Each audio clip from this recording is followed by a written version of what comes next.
Hey there. Today we're diving into something that millions of people deal with every single day: knee osteoarthritis. Now, if that just sounds like a heavy diagnosis, hang in there with me.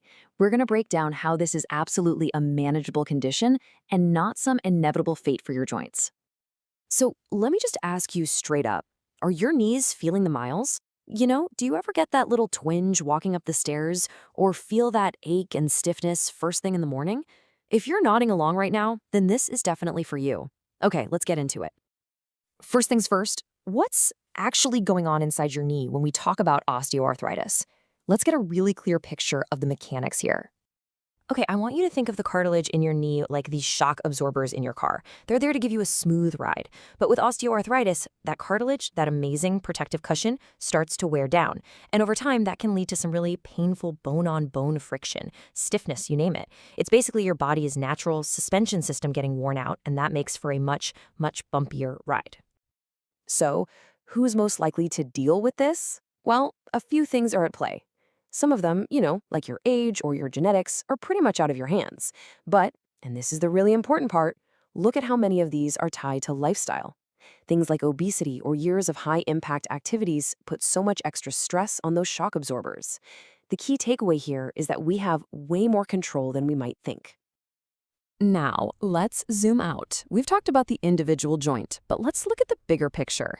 Because this isn't just a personal ache and pain, it's a huge public health issue. And we're going to use India as a really powerful case study to see why this is on the rise globally. Just take a look at these numbers. They're kind of staggering, right? In India, the rate of knee osteoarthritis is way higher than the global average. We're talking somewhere between 22 and 39% of the adult population. That's a massive number, and it really begs the question, what is going on? And this is where we find this sort of modern paradox. In the cities, you've got sedentary desk jobs and a lack of exercise, leading to weaker muscles and higher rates of obesity. But then, out in the rural areas, it's the total opposite problem. It's the heavy physical labor, the constant squatting, the walking on uneven ground that puts this immense, repetitive strain on the knees. So you've got two completely different lifestyles leading to the exact same problem. All right, that's enough about the problem. Let's pivot and talk about the solution.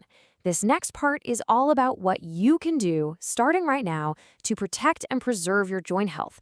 This is where you really start to take back control. I want you to let this number really sink in for a second. 3 to 4 times.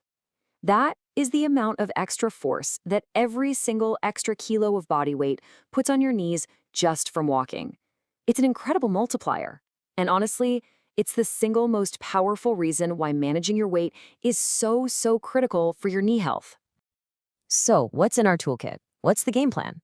Well, number one, as we just saw, is maintaining a healthy weight. That's huge. Next, you want to choose activities that build muscle without pounding on the joints. So think swimming, cycling, things like that. And, don't forget the basics. Use proper form when you exercise, wear good supportive shoes, and fuel your body with anti-inflammatory foods. These aren't complicated. They're simple, actionable steps. And hey, if you've already been diagnosed, please listen to this because it's so important. It is not game over, not even close. The goal just shifts a little bit, from prevention to slowing down the progression. By managing your weight and just staying consistent with gentle activity, you can keep those joints moving and potentially delay things from getting worse by years. Okay, let's get practical.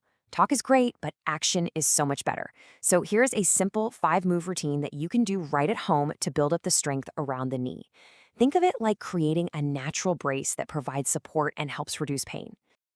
Okay, here they are. You've got quad sets and straight leg raises, which are great for building thigh strength without even bending the knee. A good hamstring stretch helps ease tightness in the back. Many squats, maybe holding onto a chair for support, they build stability. And the pillow squeeze gets those inner thigh muscles working for better alignment. Just remember, always warm up first, maybe aim for 2 or 3 sets, and most importantly, listen to your body. If you feel any sharp pain, stop. Now, managing things yourself is fantastic, but sometimes you gotta call on the experts. So how do you know when it's actually time to make that call?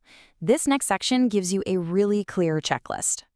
So here are the red flags. The point here is not to wait until the pain is totally unbearable. If that ache has been nagging you for more than a week, if it's actually getting in the way of your daily life, or if you're noticing things like swelling, instability, or some serious morning stiffness, it's time to make the call. Getting help early can prevent so much more trouble down the road. And when you do seek help, what does that actually look like? Well, you generally have two main paths. Physiotherapy is almost always your first line of defense. It's all about improving how you move and reducing pain through custom exercises and education. The surgical path, on the other hand, that's really reserved for more severe cases, and typically only after you've tried conservative treatments like PT for several months and they just haven't worked. Look, if you only take away one single thing from our whole chat today, let it be this. Movement is medicine. It keeps your joints lubricated, it builds up those crucial supportive muscles, and it helps manage pain. Don't be afraid of it. Just embrace the right kind of movement. So, I'm going to leave you with one final thought to act on. Thinking about everything we've covered, from diet to exercise to when to get help, what's one small move, just one thing, you'll make for your knees today?